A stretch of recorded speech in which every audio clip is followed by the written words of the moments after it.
Hello and welcome to my channel Learn with Susil. Today's topic is a bit different from the usual one. So I'm going to unfold you the IELTS for this time. Okay, unfold means how's the format of IELTS. We'll just take that out today. So let me come across the topic. IELTS, it's often pronounced as IELTS. So what does it stand for? It stands for International English Language Testing System. Okay, this is accepted worldwide. And how many categories of IELTS do we have? I'll just let you know that there are two categories. The two categories are general and academic. General IELTS and academic IELTS. So who is this general IELTS for and who is this academic IELTS for? So this general IELTS is for the people who are aspiring for the job abroad, who want to work as a professional in various sectors. They go for general IELTS.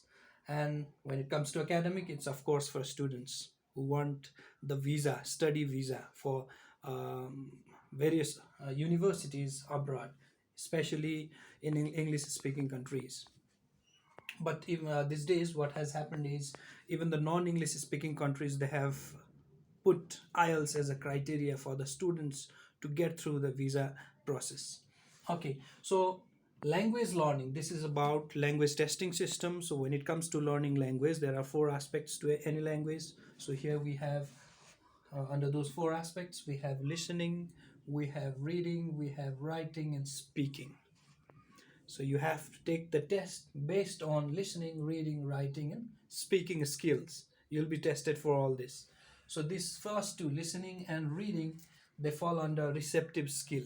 How well you receive things, how good you are at receiving things. You just have to read that out, try to understand, try to analyze, and solve the questions. So same thing applies in listening also. It's also under the receptive skill. So other two skills, writing and speaking, they are kind of creative things which you do on your own, which you produce on your own. They come under productive skills. So what is the time allotted for all these four? So you have to strictly abide by the time given, okay, by the British Council or the Cambridge. So for listening we have 40 minutes. So there are four activities under that. And for reading we have 60 minutes, for writing we have 60 minutes, and for speaking is about, it ranges from 11 to 14 minutes. Okay, so this is the basic thing regarding IELTS. But let me tell you one thing: should you sit for all these four tests in a day? Okay, for these three tests, listening, reading, and writing, they'll be conducted in a sitting without any break in between. Okay, within a day it will be completed. But for speaking test, you'll be informed to prepare prior to or later than these other tests within the span of 7 days.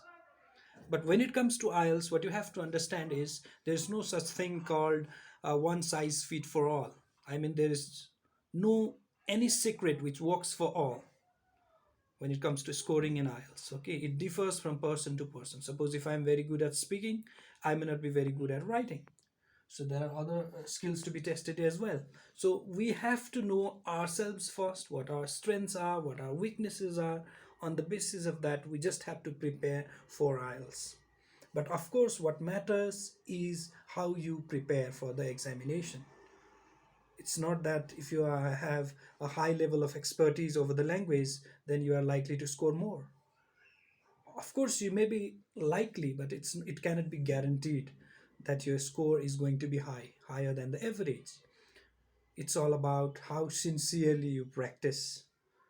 Okay, how much time you have given for practicing and how passionate you have become in learning English at that particular time. So in my upcoming videos, I will just tell you everything about listening, reading, writing, and speaking.